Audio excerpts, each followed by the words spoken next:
Acknowledge me, the one. Hello, everyone, and welcome to Kick It to Scoops. I'm your host, Scoops, the sole admin of Scoops. Now, you're probably expecting me to say what I thought of the Saints loss off the top and give you a bit of a gist of what's going to happen on the show. But I got some even more important news to share with you all. Now, for 4 years, this podcast has been existing on YouTube and any other platform. And for so long, I've had plenty of guests on the show. I've had live streams where I've had people on, the fans on. I've just started a V5W show with a V5W player on for the last few occasions. But never have I ever had a co-host on Kick It to Scoops. So for the first time ever, breaking history yet again, for the first time ever, a co-host for at least this week on this show, making her debut, we have Kayla. Kayla, welcome to the history books. Hello everyone. So I'm Kayla. I'm a massive Brisbane Lions supporter, and I'd just like to thank Scoops for inviting me along for this journey. No worries at any time, Kayla. Now, you're a Brisbane Lions supporter. Now, obviously, we kind of give you a bit of an intro into you being a Brisbane supporter, Kayla, before we kick things off. How did the Brisbane journey start for you? How did you support them? When did you start loving footy and everything in between Brisbane? So my family's always gone for the Lions ever since I was a baby. But then from about 2016 onwards, I kind of went to every game and got very excited. And only the last 5 years, I've gone to every single game and just been a part of their journey. So watching them go from the bottom of the ladder and then now to winning the flag, it's just been amazing. And yeah. It's very good. And now, it's just a quick fire Brisbane questions for you, okay, before we kick things off. Who's your favourite Brisbane player? I get asked this all the time. I have to say, probably Jared Berry, but that's because I've got a soft spot for him and his brother because my mum had breast cancer about 5 years ago. And so when I heard about his mum having breast cancer and whatnot, and just the way he's gone about things, it's just been inspirational and yeah. Yeah, no, Jared's definitely a good player, and sorry to hear that. But it's his brother Tom, you mentioned, obviously at Gold Coast at the moment, and he's had some games for them as well. Now, obviously, Brisbane, before we get into how the whole round's gone and everything like that, and when I tell people, Kayla, that I'm going to pump up Scoops Goes Bang for the biggest rant of all time, I don't make it up. When I tell people it's going to be a big episode, and I've given you a bit of a preview about it, and let's just say it's going to be a pretty fiery one, isn't it? Yeah, sure will be. That's for sure. Yes, we don't hold back in that segment, Kayla. We don't absolutely hold back, as you know. Now, in terms of Brisbane, now you're telling me when we were the lead up to this episode that you're telling me about you guys facing the Hawks in the men's system, that you weren't so confident. Normally, as you said, you go to some interstate games, and you didn't go to this one. Well, you're half regretting it now, and you got the job done in great fashion. I know. Look, I feel like if I went, we probably wouldn't have. I feel like I was the jinx. I was there for the Melbourne game, and we lost. So I'm glad. I'm kind of glad I didn't go because I was just getting anxious watching the game. But I'm really glad that we finally broke our hoodoo with the Hawks. And I'm really proud of the boys for actually turning up this week. As much as I love our boys, the last 2 weeks they've been quite, but I'm glad we've done it for the team. For sure, the North game in Tassie. That's what they say. People who don't like Tassie. I mean, just something happens in Tassie, Kayla. But in terms of just one last one on you personally, the grand final from last year, obviously something you'd be so proud of. Did you get to attend that game? I was there. So I went for 3 weeks in a row. So I did the GWS game in Sydney. Yeah. So I flew there, and then I flew to Geelong for the prelim. I think it was the prelim. And then I flew for the grand final as well. So I went 3 weeks in a row traveling. And honestly, I sat there for the Collingwood grand final and watched how sad the boys were. It broke my heart. And so watching them all excited, it just, it was just an incredible feeling, one that I could never explain. It's just, It's amazing. Definitely. And some people do know that I, unfortunately, all the way back in 2010 went to the Saints grand final, right? And we kind of don't want to talk about it. I didn't go to the drawn one. I went to the replay, so that's even more torture. Right? First, you don't get to go to the main one or the first one, and then you go to the replay and lose convincingly and have injuries going into that grand final. It's just, I kind of don't want to relive that days. But it's great to see that you at least got that, and a true dedication of a true loyal supporter, Kayla. Through interstate games, you went there for the majority of them in each last few years at least. So that's a credit to you, and hopefully they can get the win for you this week. And now we've been teasing a little bit, so let's get right into what topics we're going to be talking about. So obviously got the world famous segment Scoops is bang. Now also telling you recently that it's the analytics prove it. It's worldwide. It's been viewed in Ireland, in England, in London, in South Africa, in Japan, everywhere. So the analytics do prove that. So, but we obviously got the Scoops goes bang. What the team of the week now? Heavily debated every week, Cal. Isn't that one thing you feel like, even online, even you're not listening to people describe their team, but you just read posts, you see how many people get worked up, don't you, of these type of things?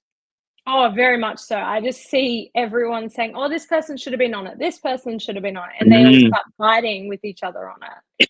Yes, it doesn't take much, does it? It's, this guy got robbed. What I always tell people, Kayla, so I mean, people don't always have to agree. I mean, no one's going to ever always 100% agree on everyone's team and everyone's opinions on whatnot, right?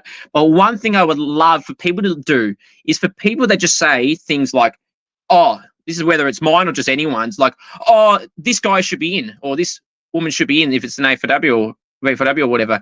Can you actually explain, though, like when people say that, right? Can you actually say who they should be going out for and things like that? Don't just say he should be in, because you've got to take someone out to put him in. Like, and I'm sick of people that do that.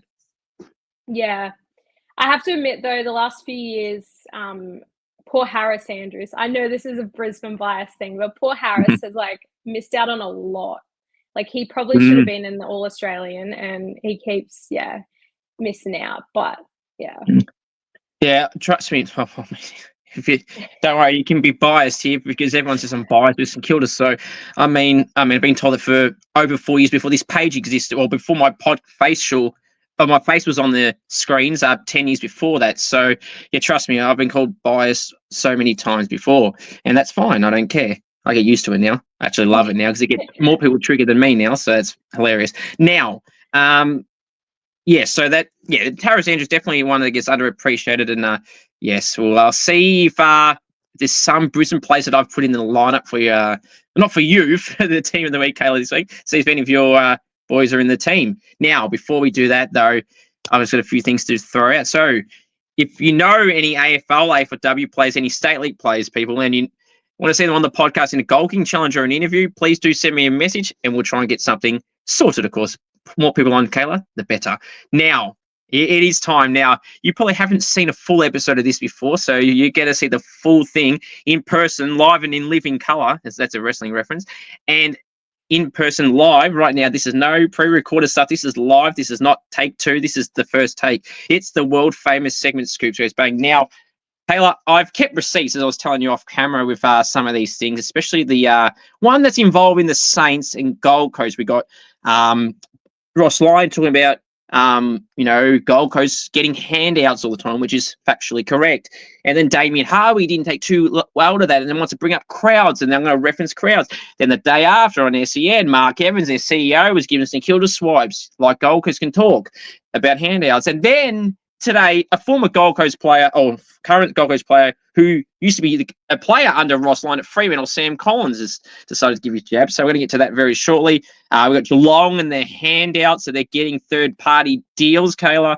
And then obviously also Kane Corns and Luke Beveridge. So, all right, let's start with Luke Beveridge and Kane Corns. Now, Volcano Kane Corns. Now, Kane knows, Kayla, that I'm not very fond of him lately. But I used to like the way he goes about it. He doesn't sugarcoat things. But this one thing I will say about this Kane Corns, Luke Beveridge instance. Now, normally the stuff that Kane Corns has said about Harry Sheasel and Jai Simpkin and players like that this year, I thought sometimes were over the top.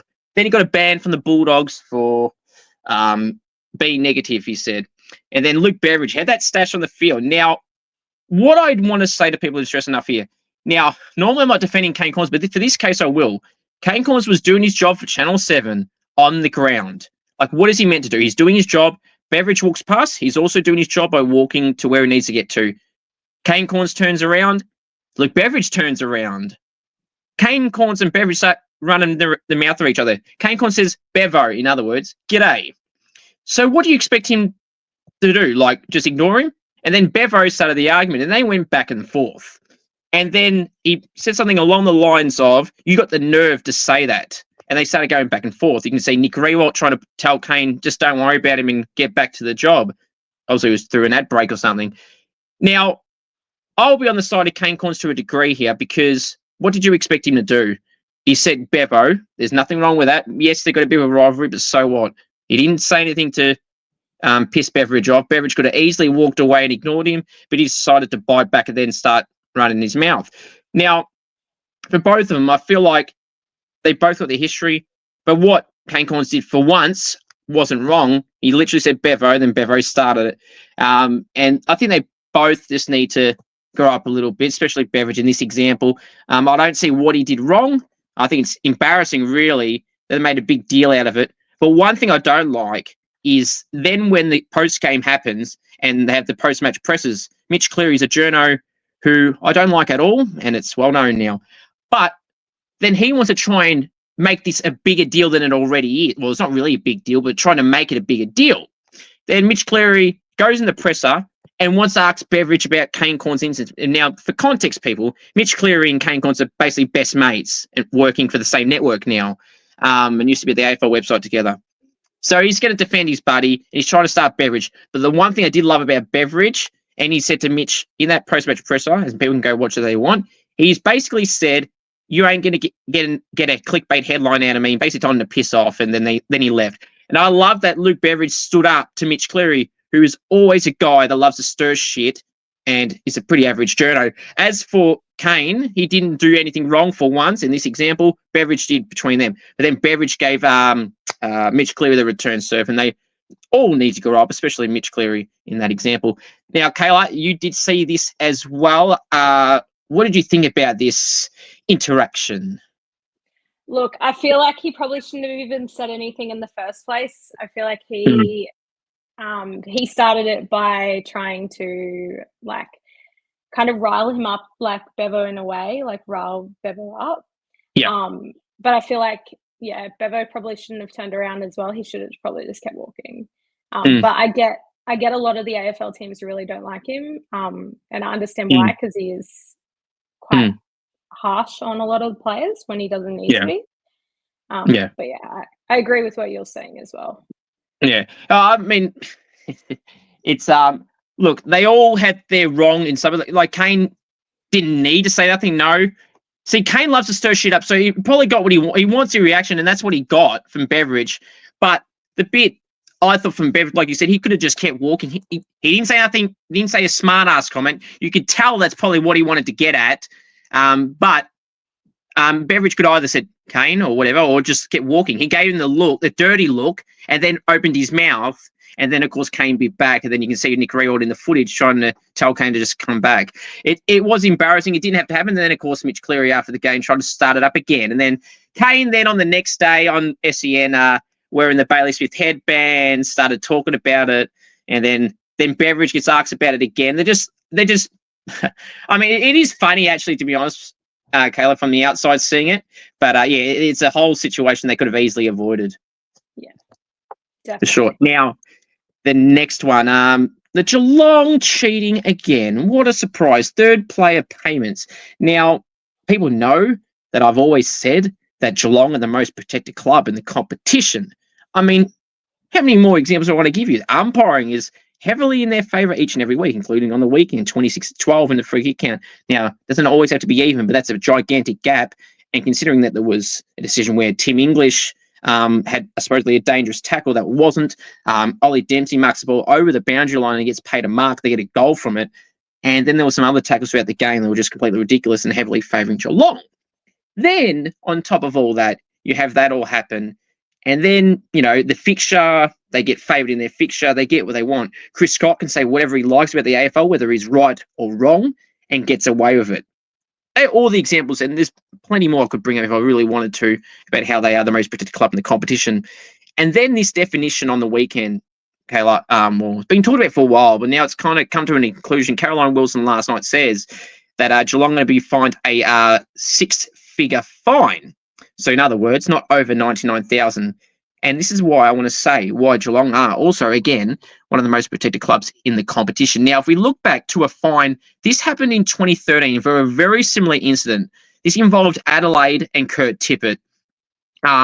It was something involving money and, not within the salary cap and everything like that. So this is basically a carbon copy of what's happening with Geelong. So back then in 2013, Adelaide were fined $300,000. They were stripped of their first and second round draft picks in 2013. They were banned from taking any father-son selections in that 2013 draft. And Kurt Tippett individually was suspended for 11 matches in 2013 and fined individually $50,000. Now, the chat now is for Geelong that Caroline Wilson said last night that there's more to this than what's been said so far, but that one AFLW player had a car given to them through one of their sponsorships or something, and that was meant to be included in the salary department that was meant to go under, and it wasn't recorded, and it was told that not the AFL, that Geelong forgot to include it amongst a few other things. Now, if you want to compare it, Kayla, this is why they're the most protected club. How can they look like, according to Caro, they're going to get away with all that stuff that happened to Adelaide in 2013, same incidents, obviously different time, but the same stuff was happening. They got individual bans, they lost draft picks, they lost salary. I just read it all out. How can the same thing happen with Geelong, and they may only get, now obviously the number's big to us, but to a club it's not. They're going to get a 5-figure fine, a 6-figure fine, and that's it. No suspensions, no nothing, just a measly fine. Yet we just read out what Adelaide and Kurt Tippett individually had to cop at that point. What do you think about this? It just makes this confusing, and why they're the most protected club in the comp. Yeah, no, I agree. They really are. Between them and there's a few others. I think like the Victorian clubs are pretty much the most protected. Like if it was an interstate one, for sure, we would all be like, we'd cop it a lot more than Victorian clubs. That's for sure. Yeah, it just really, it really annoys me. That Geelong can get away with anything. The injury list, they lie about the injury list. That's another one. And then the AFL come out eventually over time this year and say, okay, can you start actually putting your list properly? Like Tom Short, late changes, that's another thing that they've manipulated the system as well. How many times have you seen Geelong do late changes that aren't actually late changes, that they've been knowing for days they're not going to play, but they name someone on purpose and then they pull them out on purpose? It may not sound like a big deal, but they're like trying to do these tactics and try and throw teams off. And like Chris Scott, prime example, says 2 weeks ago, I think it was, that Tom Short and Reece Stanley, this is the day before the game. He's saying, yeah, they're both, they're all good to go. All systems go. They're almost certain, they're going to certain to play this week. What happens? Tom Short doesn't get named at all. And Reece Stanley's an emergency. Again, more proof for them lying for what they're saying. It's like, and they keep getting away with it. And then finally, after a lot of pressure from the media, the AFL cave in and say, you got to start naming your teams and injury lists a bit more accurate. But nothing still happens. Like, again, like you said, any other club, they probably cop a fine, and Geelong, again, getting protected. So they're somehow getting protected. The AFL is saying they're going to fine them, Caleb, but they're somehow being protected in something that they can't get protected in. If Geelong can find a way to be protected, it's them to find a way to be protected. Yeah, unbelievable. But that's that one, and the AFL need to lift their game, but I don't hold my breath with them. Okay, here we go. Now, this one I've been pumping up, Kayla, is probably one of the, well, actually, they were two good ones as well. But this one is where I get really angry. So get your coffees ready, ladies and gentlemen, or whatever you have. Get your tea ready. Get your popcorn ready. There you go. That's the other reference. Get the popcorn ready because, this is going to be a fiery one as well. So now, with my rant segments, as people know, I just generally say what I think. But this one, I will say what I think, but I also have kept receipts on the Gold Coast Suns. So this is Kayla's arch rival, so she may like this as well. So the Suns. So right. So Gold Coast, Damien Hardwick. Now, a long, long time ago, I had a merch hat that had literally, Dimmer, you mad, bro. That was a quote I had, and actually sold well, by the way. But anyway, so Damien Hardwick is a hypocrite, for starters. Mark Evans, the Gold Coast CEO, is also a hypocrite. And Sam Collins today just thrown more fuel to the fire that it doesn't need to be mentioned. Now, granted, Ross Lyon called Gold Coast the Nepo baby of the AFL. They get, all these things and handouts and concessions and, everything like that. And it's facts that they do. Now, Damien Hardwick wanted to run his mouth about St Kilda's crowd, which I find very, very, very hypocritical. Now, Ross Lyon did talk about, their situation with calling them, here we go. So this is what Ross Lyon said pre-game. Voluntarily brought this up. He said, they're chock full of talent, Gold Coast, aren't they? The AFL's Nepo baby. So implying that they're their favourite, right? So then Damien Hardwick, after the game, voluntarily brought up, after being asked about the game, in terms of the what Ross said pre-game, post-game, Damien Hardwick says this, and I quote, St Kilda should focus on their own backyard. Rather than trying to bring everyone else down, they had 13,000 people here today. First place you need to look is internal. So, okay. So, Damien Hardwick. So this is the same guy that left Richmond when the going got tough. He quit. He said he was burnt out. Okay. Then he was burnt out. Then Gold Coast reached out to him almost instantly while Stewie Dew was coach and asked him to coach. Then the moment he said yes, what did Gold Coast do? They shipped Stewie Dew out as quick as they could, and Hardwick was signed for the next season last year. So that's Damien Hardwick's track record there with hypocritical and leaving Richmond. Now, so he also wants to bag St Kilda's crowd attendances. Very interesting, because last time I checked, so he wants to bag St Kilda's crowd from the weekend being 13,000. Yeah, I'm not stupid. I know it wasn't good at all. But your biggest crowd, Dimmer, this year was 16,000 and 18,000 this year currently. So, I mean, that's not really one to flex about crowd attendances when 16 and 18,000 is not much more than 13 and so thousand. So you want to bag our history and our track record with crowd attendances, Dimmer. Well, I'm going to bring the facts to you here. So this year, currently, Dimmer, your home crowd average attendance is 15,063. St Kilda's current season home crowd average is 33,858. That is roughly 18,000 better than yours. Then in 2024, St Kilda averaged 29,257. Gold Coast around 14,000. In 2023, Dimmer, we averaged St Kilda 33,045. Gold Coast averaged 13,733. Way more we have than you. In 2022, Gold Coast and St Kilda averaged 25,386. Gold Coast averaged 11,298. And in 2021, which was the COVID year, St Kilda still averaged 19,522.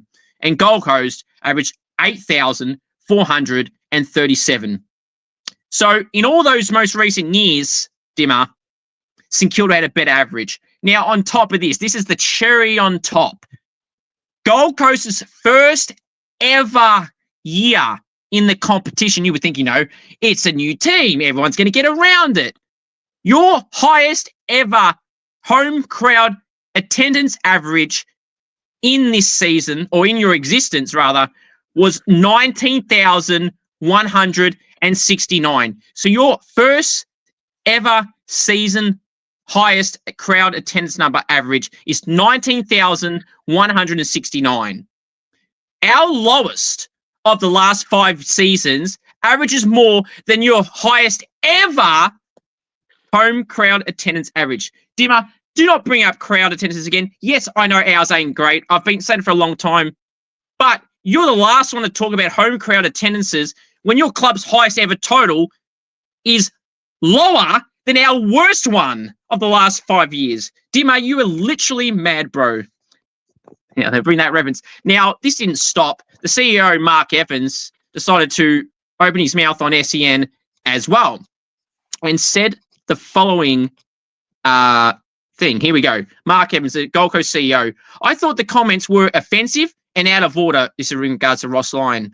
Offensive in that the word implies corruption and favoritism. That really stabs at the club's hard work over a lot of years. It is favoritism because how many first-round draft picks are you being handed through compensation picks and everything like that in terms of like packages, draft concessions, everything like that? The academies is a corrupt system. So Ross, again, is factually correct. He's not the only coach in the past or a club, president or anything to bring this up. You're just very jealous that our club in the last 10 years has averaged more home crowd attendances than you. They've drafted better without having given handouts. You want to bring up St Kilda's academies? What academy players? We had Mitch Owens and Marcus Winhager who didn't get a bid on before we picked them. So they're the only two that have been picked up. So where's this crap about, we're getting handouts through academies and everything? We don't. We picked our own players up without bids happening. That's no one else's fault but the clubs around them that didn't bid on those players. Regardless, you've had multiple players go in the first round. You have Noah Anderson. You've had, Jed Walter, Leo Lombard this year. There's so many names I can mention where you got for free. And then this year, you could potentially have 3 top 10 draft picks handed to you through these rigged compensation rules.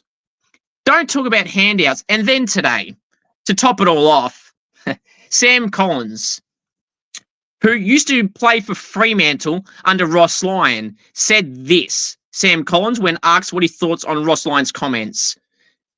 Sam Collins, and I quote, says in regards to Ross Lyon, the last opinion of his I took was when he delisted me, so I don't care for his opinion anymore. Well, excuse me, Sam.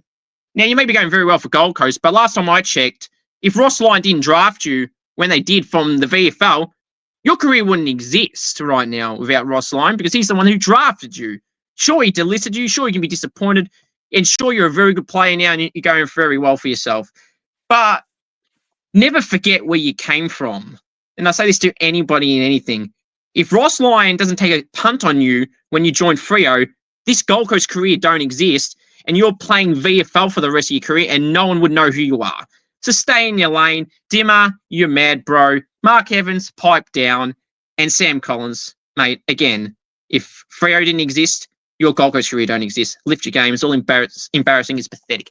Kayla, your arch rivals Gold Coast. What do you think? See, Scoops Bang is always a 401.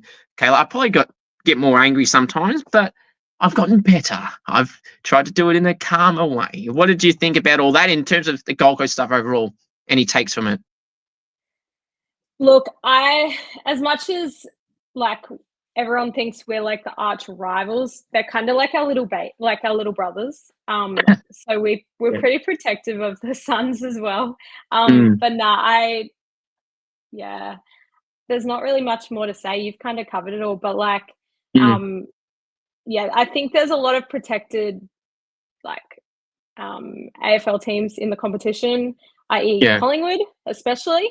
They're very much protected, especially over the weekend where they were allowed to add in players that weren't even on the emergency list. Oh, yeah. Yeah. So as much as people are annoyed at Gold Coast, I'm actually pretty proud of Gold Coast though for the way they're gone from the bottom and they're actually rebuilding again. Dimmer actually has helped with that. As much as I felt really bad for Stewie Dew for being fired.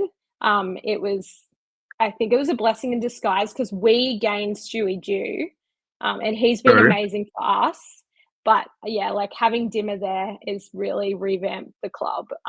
I've got a few friends that are in the TAFE program for the Suns and they just said how amazing the culture is there now. It's a lot better than what it was. And when it with the fan stuff, I've noticed when we go do the Q Clash, there's a lot more Brisbane Lions fans, but I think that's because Brisbane has always been the Lions, whereas the Suns is only just new. So more people are members to the Lions and they don't want to swap, which I agree with. I was was born in Brisbane, but got raised on the Gold Coast, and we always went for Brisbane.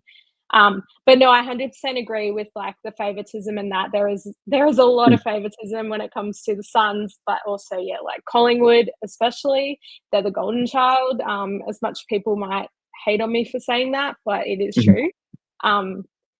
But yeah, Collingwood is the big one that really irks me, because they're very much the golden child with the AFL, and the umpires love them. Like for our 2023 grand final, it was literally Brisbane versus the umpires. The Zach Bailey people will thing. say, people will say, oh no, that's not true. It's like, we should have had that free kick in that last like few minutes. Yes, Jared Berry made a mistake with what he did, and he's owned up for it. But yeah, Zach Bailey had the ball, and they shouldn't have said play on. They should have let him have it, and then we would have won. But yeah, no, like just in conclusion, this Gold Coast thing, it's. I think what a lot of people in general don't like about it's how the rules are set out to make it smoother for them. And this draft concessions only. It's not umpiring or nothing. And I agree with you that Damien Hugg's done wonders for them in terms of like the connection piece and everything like that. How he was say burnt out, and he didn't want to like stay with Richmond. I know he'd been there a long time, but how he burnt them and kind of ditched them out of nowhere, because as Richmond said, it's come to a surprise, and they were literally gobsmacked. Damien Hugg, Dustin Martin, Trent Cotchin, when they were there, they were speechless when that happened, right?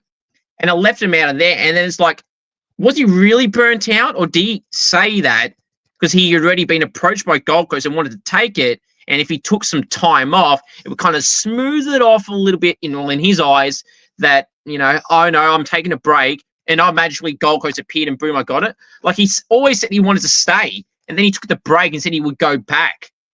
And yeah, he was going back all right. He went back 2 months later. Well, got announced 2 months later for Gold Coast. So, I mean, and then like Shuey, I thought, look, Hardwick gets some credit for obviously how they're going now. But like once he joined, like Gold Coast was starting to build up a little bit. Like Shuey, his tenure was going to be gone soon. But the way they handled that was poorly and just ditched him for Hardwick, no matter who they did it for. And it makes it probably worse for me that they ditched Shuey the way they did for a bigger name, in people's eyes. And Damien Hugg is a bigger name, obviously, over Shuey, that's a fact. But that's not the point. It's the fact that they've gone, okay, well, now there's someone in their eyes better than you, so see you later. That's why they dumped him. Otherwise, it would have kept him for at least that whole year and then reassess from there. But it is what it is. Right. So that's the rant segment. Normally, it doesn't always go that long, but sometimes it does. If you've got a lot to talk about, then you get a lot to talk about. Right now, let's go through my team of the week now. I will read it out, and then Kayla will give her thoughts. And everyone listening, you can comment below watching this who you think should be in there, but who they go in and out for. Not just this guy should be in, and why is this guy in? Give me why and tell us why. Right. So from the back line, the pockets, Will Powell and Noah Answorth. Full back, Campbell Gray. Half back line, the flank is Jack Sinclair and Archie Roberts. Centre back, Sandy Brock. Wingers, Nick Martin and Ned Long. Centreman, Zach Merritt. Half forward line, the flank is Toby Green and Callum Archie. Centre half forward, Jeremy Cameron. Forward pockets, Cozzy Pickett and Jamie Elliott. Full forward, Shannon Neal. Ruck, Riley O'Brien. The Rovers, Jack Steele and Noah Anderson. Interchange, Mitch Owens, Josh Rochelle, Tom Liberatore, Lockie Neal, and Connor McDonald. Now, the emergencies, the long list of emergencies. I get a lot of feedback, Kayla, on these long lists of emergencies. Sometimes it's too long, sometimes it's not enough. People are never happy. But the emergencies, Riley Hardiman, Angus Clark on debut, Sam Berry, Murphy Reid, Max Holmes, Nick Dacos, Dane Zorko, and Bailey Smith. Now, Kayla, I'm going to put the graphic up for everyone to see. Now, you did get a brief look at it beforehand, but let's put it up for people that have not clearly seen it yet. Let's put it on there. So, now I'll give my reason, but Kayla, now I'll let you speak about the three Lions guys, Noah Answorth, Callum Archie, and Lockie Neal, and how you thought all three individually played. Look, I think all three of them played amazing, but I think it was a bit stiff on Dane Zorko because he had the most disposals and he had an amazing game. But the problem is as well as who to come out of the team as well. So it's kind Yeah. of yeah. That's fair. But no, Noah Ainsworth is doing absolutely amazing in the back. He's really like, especially after last week, after him dropping the ball a lot and not having a very good game, to coming this week and just like doing amazing. He kept Nick Watson to 4 disposals and had zero impact on the game, which is why I put him in there. Now, this is a good thing. This is the debate we want. You don't have to.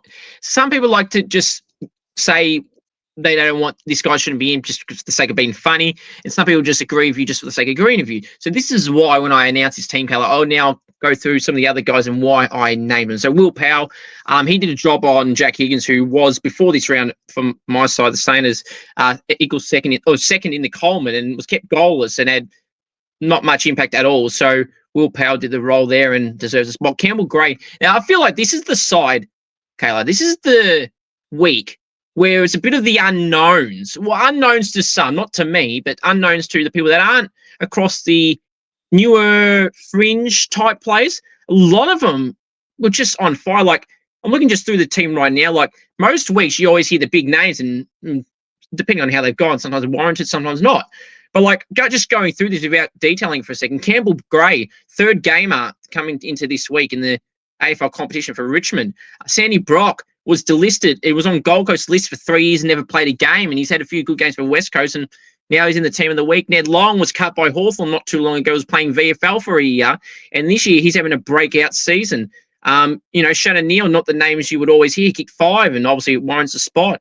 So there's some players, Kayla, and there's even the ones on the bench, like on the emergencies. Angus Clark, debutant, 3 goals on debut, like 16 touches. You can't do much wrong there. But when I get to the other forwards, it's just hard to fit him in. Riley Hardiman, a second-year player, who was a late draft pick, 28 disposals. He's officially was in the 80% range, so it's really good. Sam Berry, and a guy that's been in and out for years since he's got drafted by the Crows, had a goal in 26. Murphy Reid in his first year, 4 goals and 18 touches. So it's just like, a lot of the round of the unique choices, I feel like this week, at least for me it is. Yeah.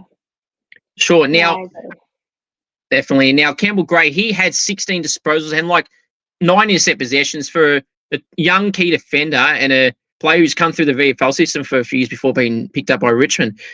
He was pretty good on the weekend, and Essendon, albeit winning, I thought Campbell Gray was still very good. Sandy Brock, he played on Darcy Fogarty, who's had a really good season. He kept him to 1 goal, and basically that was literally all Darcy Fogarty did. And despite West Coast getting thumped, I thought he was still individually very good. Now, Archie Roberts is in his second year. Didn't play much last year. This year he's going pretty well, and there's a few games this year where he's cracked around 30 disposals. On the weekend, he had 34 disposals for a lot of metres gained, and he impacted the game. It was a big reason why the Bombers won. Nick Martin, 2 goals and 36 possessions. So I really need to detail why. I mean, that just saying that alone, gets you in. Zach Merritt, 37 disposals, a lot of clearances, and that's why he gets a spot. Ned Long kicked a goal in 29.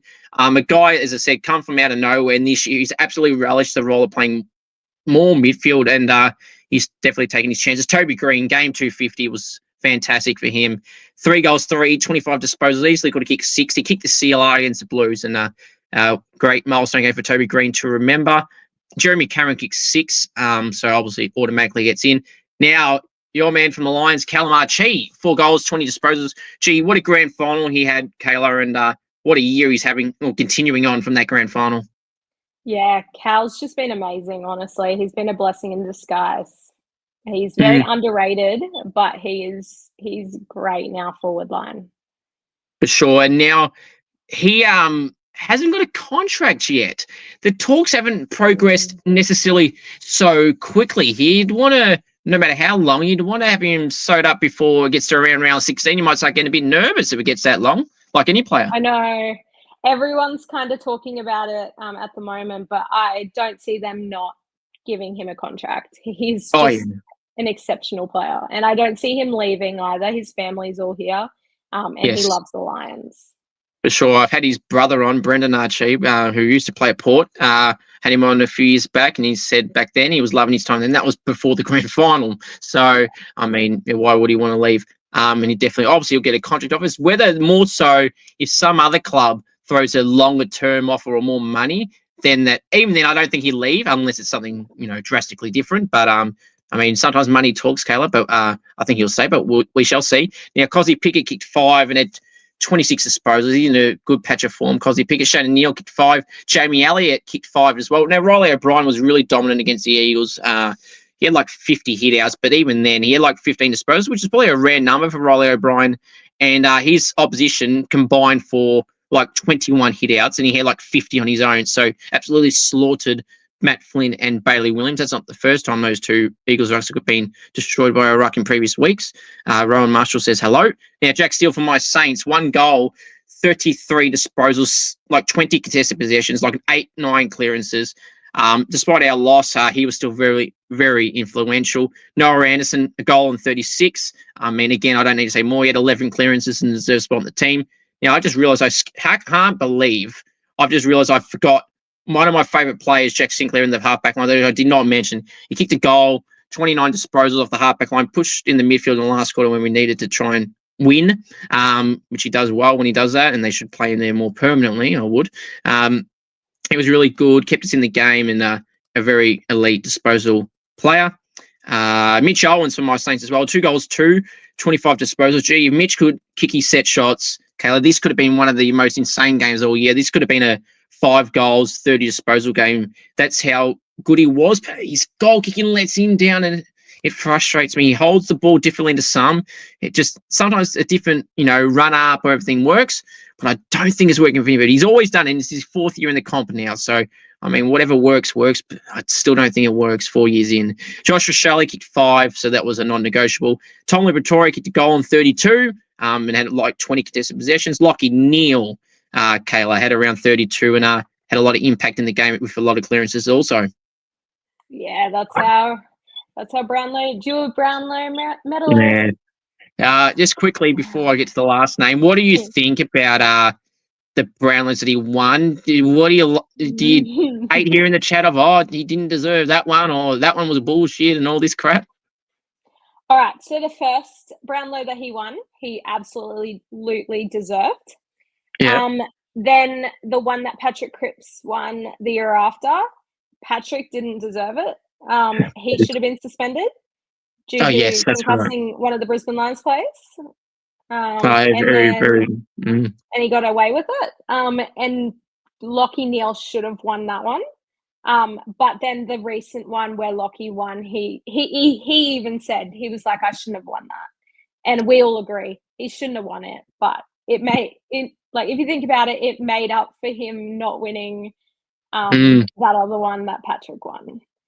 Yeah, for sure. Go on. Oh, but if you think about last year's one and how many votes Paddy Cripps had, that was ridiculous. Yeah, I don't understand where half of that came from.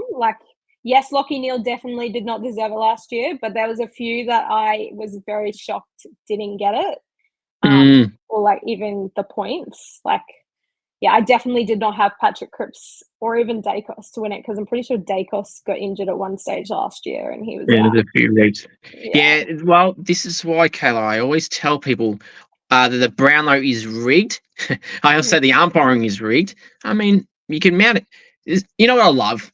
A lot of people don't talk about the umpires in a negative way. They go, it's just one call, who cares? But now a lot of people this year in particular and last year started to kind of get on tune with me with this when I keep saying the umpires ruin games. People always go you're just being biased, or you're sooking the Saints loss and you cause your blame. No, they ruin plenty of games, and I've mentioned it in plenty of games where they ruin it. I haven't mentioned it tonight, believe it or not, but the Geelong game, 26-12, it's not just the number, it's ridiculous. That's another reason why Geelong are protected.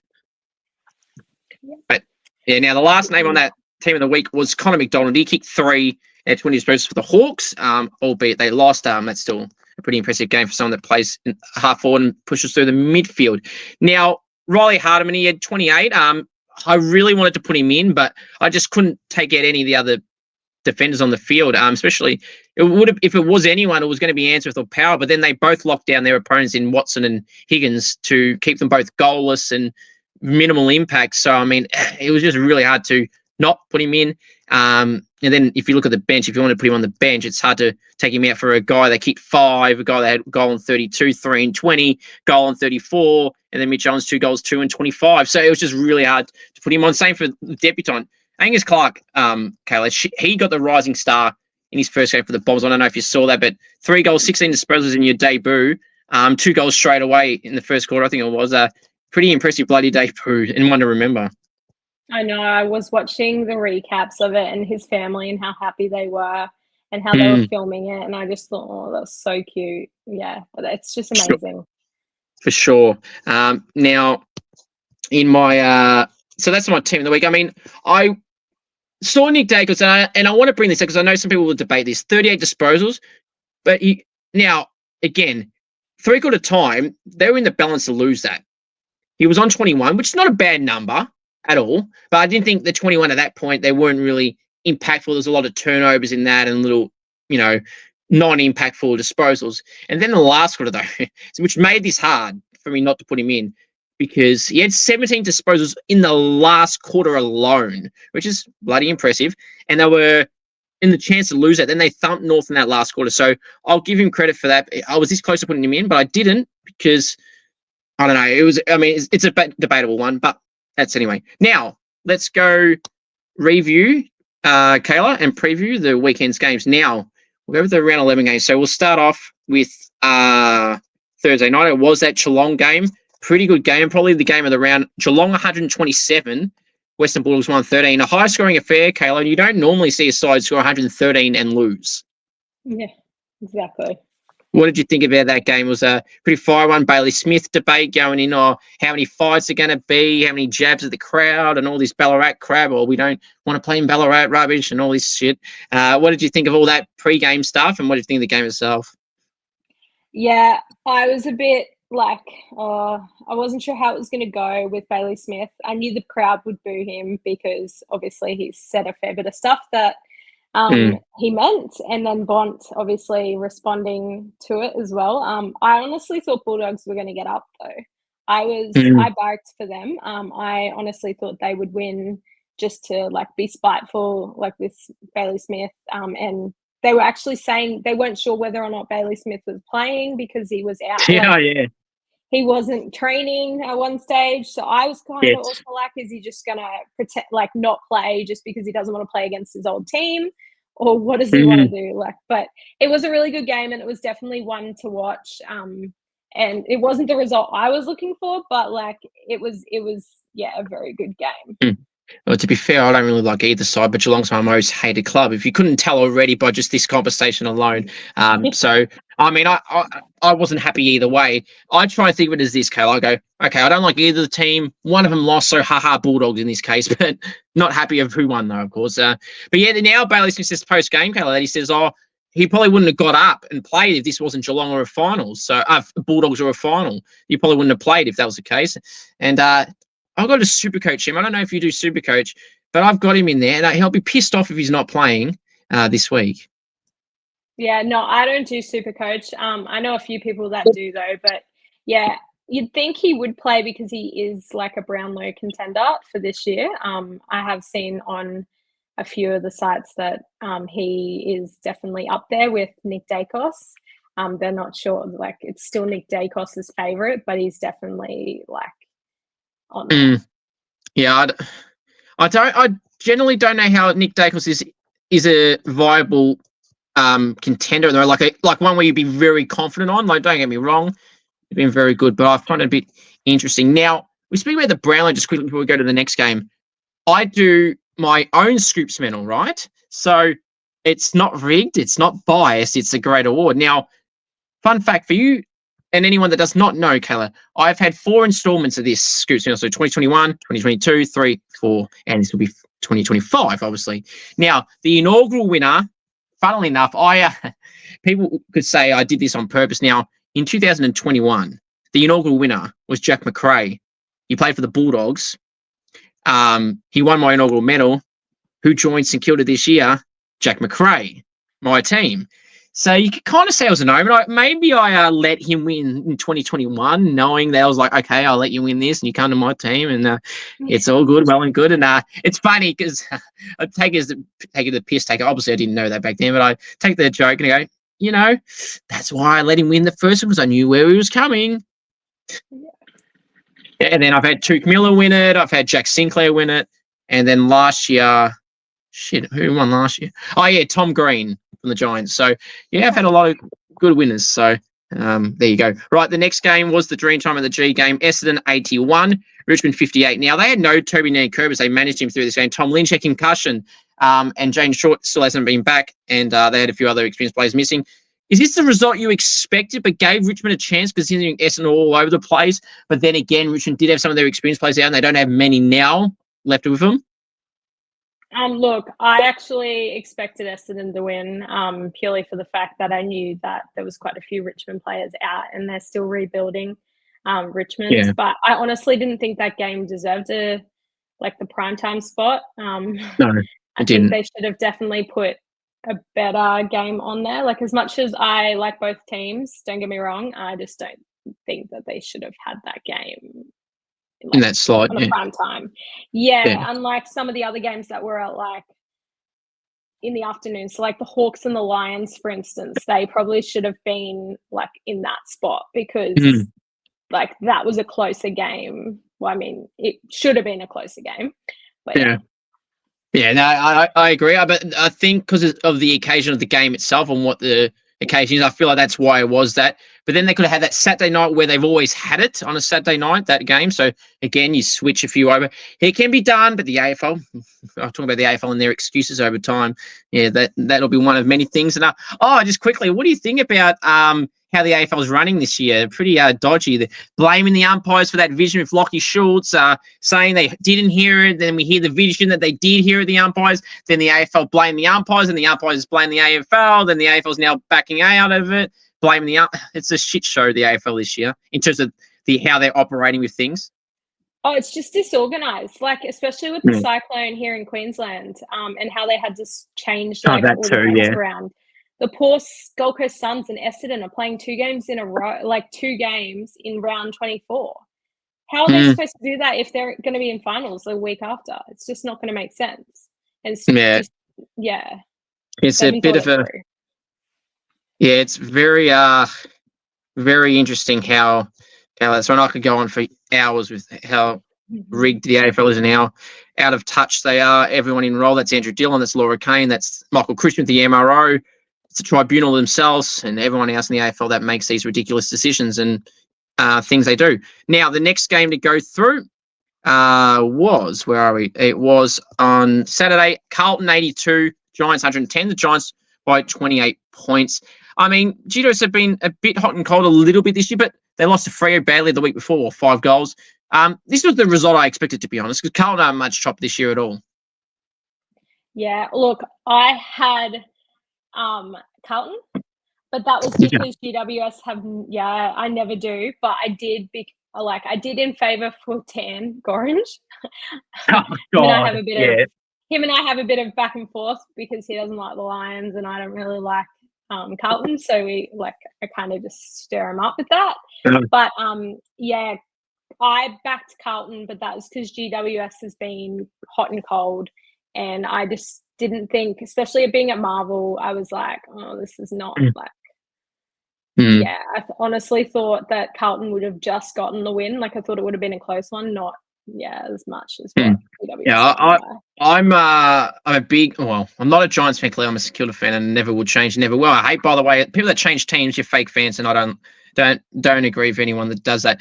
But when I say I'm a fan of the Giants, I'm talking about how they play, and I rate them very highly. So I expected this. I feel like I wouldn't say they've underperformed this year, but they've been a bit disappointing some things. That free game, it was just a one-off. They were bad, and they beat Carlton easily the week after. So it's whatever. But it's disappointing that they've had a few of those lapses. The Orange Tsunami, they talk about it. It's a dangerous team, and Toby Green for his milestone, they stepped up. He was fantastic. Tom Green, Lockie Whitfield, Callum Brown, and Jacob Riccardi up forward did pretty well. For Paddy Cripps, is always a name that's done really well. Now, this may sound controversial. They're never going to drop the captain, and I'm not saying they should.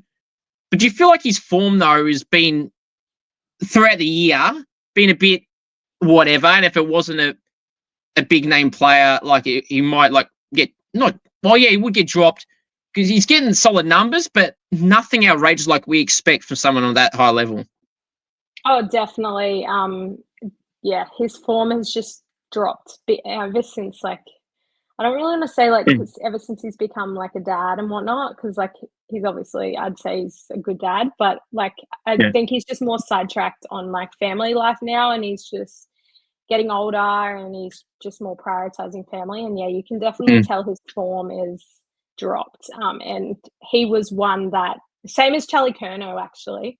Charlie Curnow was amazing in the like full forward, and now his form's not even that great. I think they're all blaming Vossi, but I honestly don't even think it's Vossi's fault. As like it could be a little bit, but like Vossi is trying his hardest as well, and he's gotten them into the finals, whereas before that they were horrible for so long, and so to get them back into the finals, he's done a pretty good job. And it's just like Fags, where we like revamped, and Fags came along and Zorko became the captain, and then we finally started like revamping. And yeah, it's all to do with the culture in the clubs. And I have a feeling maybe the culture in the club in like for Carlton is not as good as what we're thinking. Yeah, I mean, sure, the coaches have to cop some of the blame, but I just feel not even just Voss. I think the coaches just get all the blame from the media. People's like, oh, yep, this coach is in trouble. Justin Longmire. People were calling for Luke Beveridge's head. Now, granted, I was one of them, and so was most people, to be honest, before the year started. But, you know, like they always go to the coach. How about the blame be on the players a bit more than what they do? It's like, oh, the coach. And people like Ken Inkley, I feel really bad for Ken Inkley. The shit he keeps coming now. Whether he should go now before the year's over is a different argument. But, like, the crap he cops from Port Fed, his own fan base treat Ken like shit, and he's their own coach. And they're like putting signs outside of Alberton and their reception big screens, like putting Sack Ken signs over the writing of the whatever the signage says. It's just immature. It's like, and that's not the first time they've done that. They did that about 4 weeks ago. It's like, you know what I mean? Like Ken's not playing from him. He can do what he's doing, and if the players aren't doing well, I mean, sure, he gets blamed for maybe like selections and positioning of players and not changing things up. But, you know, like everything like that, it's just a bit, how do you do? But anyway, but yeah, good on, not Carlton, GWS, and they got the win. Oh, here we go. Hawthorn 60, the Lions 93. Kayla, you said you weren't winning, and I told you before that game that you were winning, and you did. And I'm glad now I can tell you I told you so. Look, our record with Hawks is not very good. We hadn't beaten them since 2020, but they also never have come to the Gabba since like then either. But we get to verse them twice this year, and we're versing them at the Gabba in round 24. So I'm very proud of the boys for getting the win. And yeah, I'm just stoked that we've beaten like a top side. I just don't know why we can't beat the bottom sides at the moment, but hopefully that changes. And hopefully now we are back on our win streak and we can win. Yeah, true.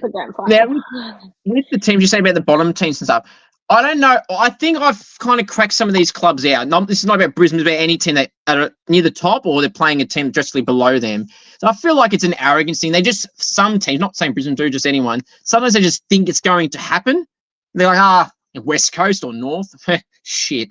And it's just going to happen, right? Or someone say around 14th and you're around 4th. And it's like, they're shit. We've got this. I feel like that's sometimes, if you think like that, you're going to get a reality check. And maybe Brisbane did that for North. Maybe Saints did it for West Coast a week prior to the last. Like, things like that, it's just like, it's just going to happen. And, well, it could easily embarrass the shit out of you. And granted, you got a draw. I feel like that was an embarrassing draw. Yeah, it was. But then if we look at it last year, we actually drew to the Crows the exact same round for Mother's Day round, and then we won the grand final.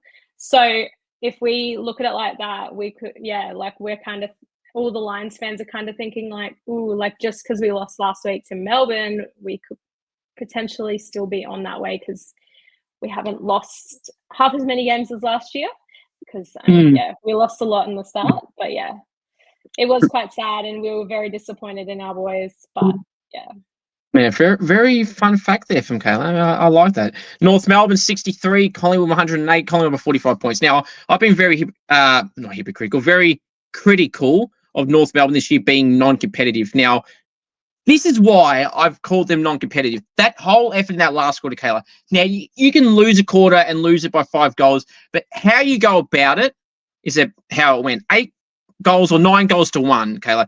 They were in this game. They were in front during the third quarter, and they just sat there and got rolled over and were terrible. Collingwood had Sidebottom, Pendlebury, McStay. There was a few others, DeGoey. There was more players out. Right? They had like 6 of their starting team out and some decent names, and they just have a competitive level. You go from equal basically for 3 quarters, then lose by 45 points, 9 goals to 1 in the last quarter. That is about the 6th quarter this year where they've conceded 7 goals to 1 or none in a quarter, no matter what quarter it is. That's not good enough, and that's why they cop this criticism about them. And I don't like sometimes the excuse of, they're a young team. You consecutively lose quarters like that, that kind of throws it out the window, because you can be a young team and still not win a quarter, but not concede like that. Yeah. No, I agree. Alarming. And that's why they lost like that. And, I mean, again, they improved in your game. They improved the Poile game when they only lost by a goal. And if it wasn't for a few inaccurate shots of goal from Larky and Zurha in that game prior to yours, I just said who they played. But yeah, if they kicked accurate in that game, they would have beat Port. So a few weeks back in Adelaide. So that would have been impressive. Now, speaking of Port Adelaide, Freo, Port Adelaide 100, Freo, Port Adelaide 51, Freo with 49 points. Now, Sarong and Brayshaw were some of Freo's better players. Ollie Wines and Willem Drew were and Rory Atkins were Port Adelaide's best players. Now, where's Port at, Kayla? Where do you put them at? This Ken Inkley talk, we just briefly spoke about him. They want to talk about this succession plan to Josh Carr. Josh Carr's been there. This chat of the succession was been there for about a year and a half. Do you feel like now, because they've basically promised Josh Carr the job, that they've made the wrong call? They officially announced at the start of this year. Do you feel like they jumped the gun with this announcing Josh Carr, because he's making a lot of pull this year? Like, Ken's not the only one. He's got the official title, but a lot of this change in style that they're playing, a lot of this is Josh Carr. And did they rush into this decision now? And are they regretting it? I reckon deep down they are regretting it, because they've definitely rushed it, and they're not playing half as good footy as what they were playing last year. Like, I honestly had them to beat Freo this week, and my tipping was quite bad this week because I had certain teams to win. But yeah, I have no idea. I think it's also the culture as well. Like I've said for a few of the other clubs, it's definitely, from what we've learned, it's all about the culture, and there's definitely something going on in that club behind the scenes that we don't know about. Yeah, there's some players, Zach Butter's leaving Milesburg, and over the next few weeks of this podcast, we'll talk about that, because it's always something to go through. The trade period, I love the trade period, Georgia. I don't know where I got Georgia from, Kayla. It's obviously something I always love talking about. The trade period, always cover it 24/7, and it'll be something over coming weeks we'll bring up. Now, on Sunday games, Adelaide and Eagles, 128 Adelaide, West Coast 62, Crows by 66 points. The margin doesn't really surprise you, but now, see, this is the difference. See, West Coast got beaten badly in quarters, or didn't play great, but they didn't have a 9 goal to 1 quarter. But their second half, though, was very bad. It's kind of expected the margin. Now, a cruel blow for them. Jake Waterman, their best forward, who had a career resurgence. He had a really severe illness. I can't remember what the illness was, where he was like losing weight a bit, and they had some problems. But he's gotten better at it. So, big loss for them. Yeah, it was a big, big loss. But I also saw, Crows winning that one. For sure. Purely to the fact that their form is very good at the moment. Sure. I don't know what's happening with West Coast as well. Like, they've gained a few players, so you'd think that they'd be getting there, but I guess with them like losing their coach as well, and Adam Simpson, everything's it's sure. Yeah. Sure. Now, Melbourne and Sydney. Melbourne won 31, smashed the Swans by 53 points, 78 points. They were always in control, Melbourne. The Swans, I've given them a bit more credit than what the ladder's shown this year. And, well, this weekend doesn't help me. Melbourne have been terrible until they beat you in the last quarter. So this is not a comeback for Melbourne, is it? This is not a, top 8 chat again. Granted, the last 2 weeks have been impressive. But do people need to call the Jets or Melbourne, or do you think they're coming back to being at least in the conversation for top 8? Well, from what I saw in that last quarter, they were amazing for versus the Lions, and they just outran us, and even beating the Swans, who was in the grand final last year. Yeah. I honestly think there's going to be a comeback. That's how I'm feeling. They seem to have woken up and realized, oh, we got to play footy now. But when they play footy, and yeah, and them having Harry Sharp, for instance, who came from us. Oh yeah, very, very lucky to have the speed on him. And having track back, and Clayton Oliver being happy again, and back to his normal self. I see their midfield really growing as well. Yeah, he did do very well on the wing, and Oliver with a goal and 31, and I think Petrai had about 28 touches and played his role. And obviously Cosy, because we mentioned in the team of the week, 5 and 28. You can't do much on that. And the last game for that round was my Saints 61, Gold Coast 80, Gold Coast by 19 points. I feel like this was a tale of two halves. Gold Coast were dominant in the first half, took their opportunities. The Saints were better than Gold Coast in the second half and didn't take their opportunities. 1 goal, 5 the Saints were in the third quarter. And I feel like, Kayla, our problem always is we don't capitalise on our chances. And when we have so many opportunities and blow it, I know it's going to happen. The other team's going to go down the other end and they're going to kick 2 or 3 goals. It's like, what the hell? You dominated that quarter and they somehow outscore you. That's the frustrating thing. And bombing the ball and not looking, or just bombing it to a 3-on-1, push it through.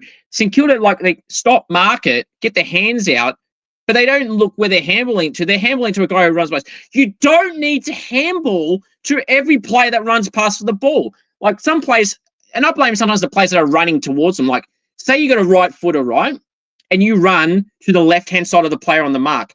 You're already on the wrong side of the ball for the right footer, right? You're facing the other way because a lot of the players don't kick on the opposite foot. So you're trapping yourself in that corner, right? With the same for on the boundary, right? You got the ball on the boundary, you handle to the guy right-hand side of you, and he's a left footer. They grab the ball, and they're like, oh, shit, and they're going to try and turn around because they're on the wrong side. And they just create the pressure. And I feel like St Kilda do that too many times, and they get the chain out, and then they stuff it up because they're not facing the right way, or they got handballing to the left-hand side for a right footer, and it's just the wrong angle. So frustrating, Kayla, to say the least. And when people see my match day vlog out on Wednesday, you'll see some of that frustration, let's just say that. But what did you think of this game? Yeah, I honestly wasn't sure who to tip with this one, because Gold Coast obviously last year was not very good with being away, but you might not like me for this comment, but I did tip Gold Coast, but that's because they have got a good form this year, whereas Saints aren't playing as good footy as what they should be. And watching, when I went to Melbourne and watched them play the Lions, I was watching their form, and their form was they were not. Don't talk about it. No, we don't talk about that a second time. The first time was enough. Yes, disaster. Yeah, they're talking about getting me angry. Well, see, it's not that I expected to win that. Again, it's just how you lose it. One thing that annoys me about when you get smashed is when the game it's basically over at quarter time or start the second quarter or half time. You're you can't come back. It's I got to deal with this shit for another half. You know what I mean? It's just that's a frustrating thing. Now we'll wrap up with our predictions, Kayla, for round 12. So the first game, Kayla, now people will see your tips on camera to see how much you truly get. So the first one, which starts Thursday night at the Gabba, your mob Brisbane, 7:30 Vic time against the Bombers at the Gabba. I say who you going here, but I know the answer, but I've got to ask you. Who are you going for? The Lions. How much? Lions because Essendon have a lot of injuries. I'm going to say it's going to be... it's really hard because we're very hit and miss at the Gabba. Let's say 35. 35, that's a good one. I'll go Brisbane by 48 because we just found out just before we hit record, Kayla, that you can add another starting player to their team that is now out. Ben Mackay, TBC, out, so that's a key defender out. So Hipwood might have a good game. Now, Eric Hipwood, he cops a lot of hate. So where are you with him? Is he a frustrating player? Is that the right word? How would you describe his form, and how would you describe him watching him as a fan or a member of Brisbane? So last year his form was not good. His goal kicking last year was horrendous. Yeah.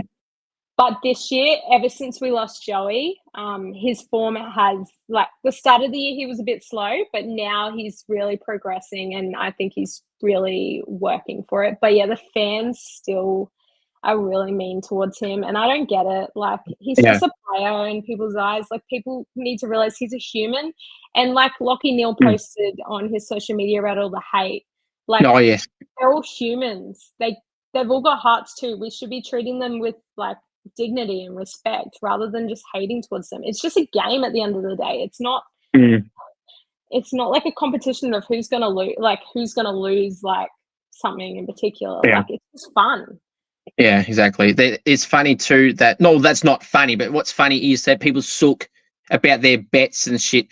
Number one, you shouldn't be wasting your money on that shit. And two, you deserve to lose if you're doing that. And they always, like, that's why people whinge about how people are gone. Well, 95% of people that whinge about individual players' performances is generally because of some crap like that. Oh, you didn't get one extra disposal, or you meant to kick that goal, why'd you handle it? Or why'd you not kick that goal on the siren? It cost me, you know what I mean? It's just like, grow up. And that's sooks. Now, the next game here we have is Collingwood and Hawthorn Friday night at the G740 Vic time. Collingwood Hawks. Kayla, who you got here? I'm going for Hawks, but that's because I'm going for them purely for the fact of a comeback, because they've lost for the last 2 weeks, and I know when they play Collingwood, it is a good game. So I'm going to go for them by maybe 6 points, like a very close one. I don't see them winning by a lot, but it could go either way. But yeah, I'm going for Hawks for this one. Yes, the Jack Ginnivan Cup. I think this will be the second appearance since Ginnivan came across from Collingwood to Hawthorn. I think the other one was at the Adelaide Oval, I think it was in one of gather round. Last year, I think. I'm going Collingwood in this one. I've got a bit more confidence in Collingwood in general than some people have in general. They've kind of just done what they had to do. They haven't been amazing in a lot of the games, but they've just done enough. And I feel like they're always a side.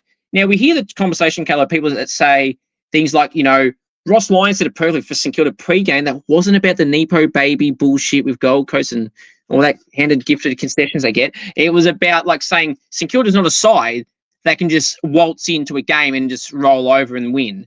Like Collingwood, I feel like are a side that can do that. But Brisbane are another one, but they need to be a bit more better in some of their wins they've had. Like they've kind of just scraped over. A win's a win, and it doesn't matter how you get them as long as you get them right. But same with my goal kicking challenges. As long as it goes in, it doesn't matter. But, it's just, I feel like they're a side. But I got Collingwood by 16. Now, the next game to go through, Saturday games, 1:20 at People First Stadium, the Suns and Freo. Kayla, who you got here?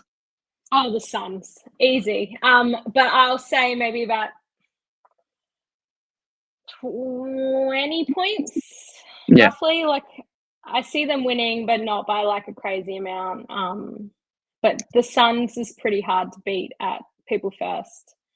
But they're in very good form. Yes, Freo's coming off a win as well, but Freo, I don't see them beating the Suns. Yeah, they are hot and cold, Freo, regardless. People got to remember that we slaughtered them by 61 points as well. So Freo are all over the place. And that was only 3 weeks ago now. So they're all over the place. Freo, they're good one week, they're shit the next week. So I'll go Gold Coast in this one because they're at home, and I'll go them by 20 points. The next game on Saturday is GWS and Richmond, 4:15 p.m. Victorian time at Angie Stadium. Giants and Tigers. You would expect the Giants victory here, Kayla?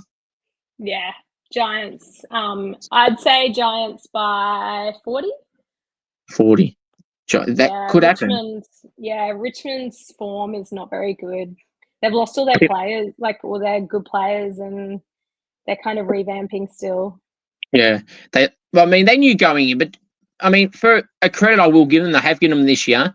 The difference between them and North is even if players are missing, Kayla, they've been competitive, like in terms of like, they've been in the contest, whether they're winning it or nothing. Well, it's not irrelevant, but like you can see they're on.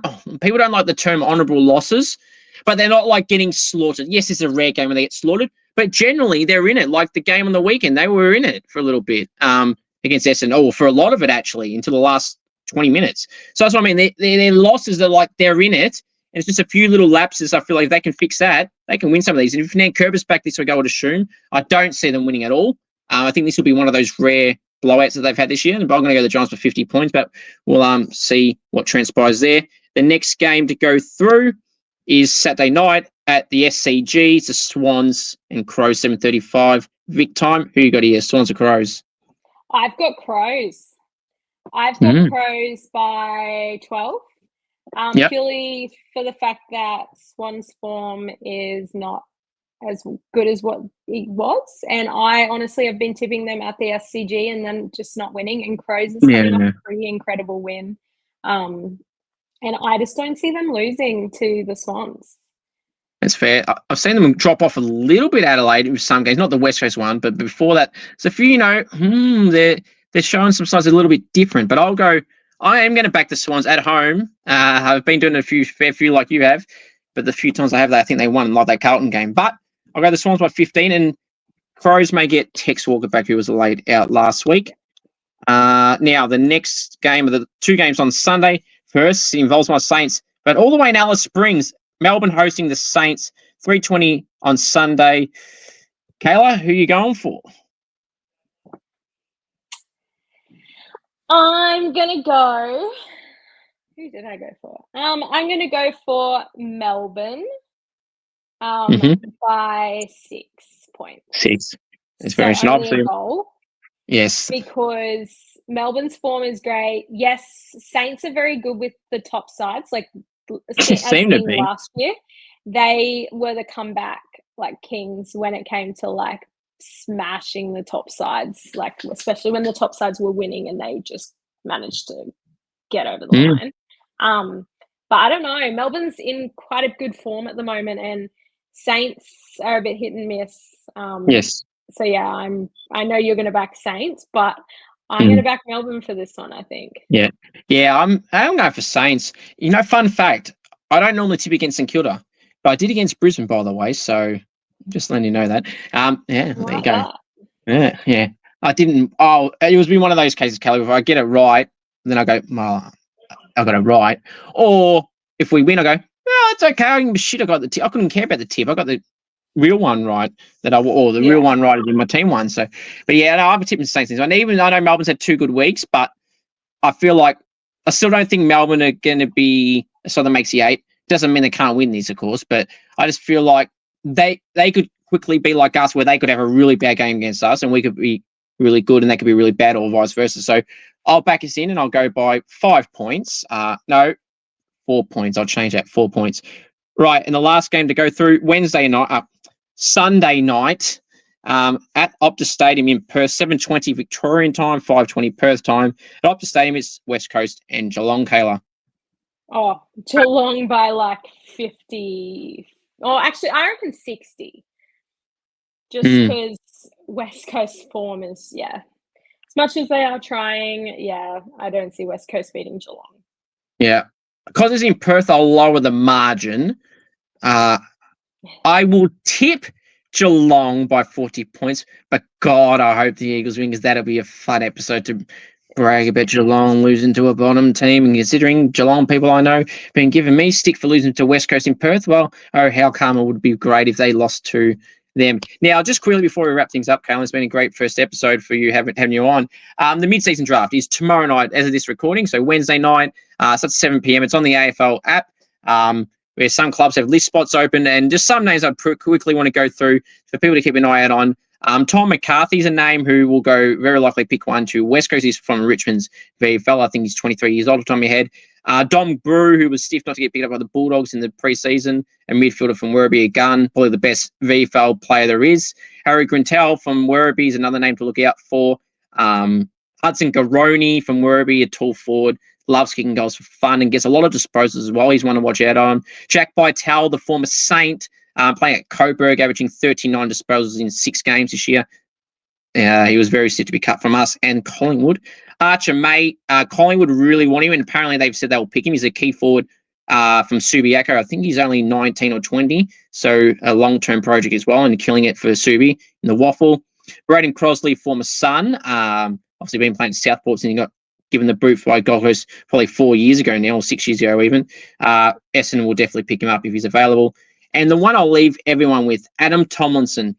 I could not believe, Kayla, that Melbourne dumped him, considering he was playing games for them, and then they delisted him, and then that all happened. But we'll see how he goes. He's playing in North Melbourne's VFL this year, playing as an intercept defender, and had like 26 touches on average over 8 games, so he's going pretty well. So that's one name to watch out for.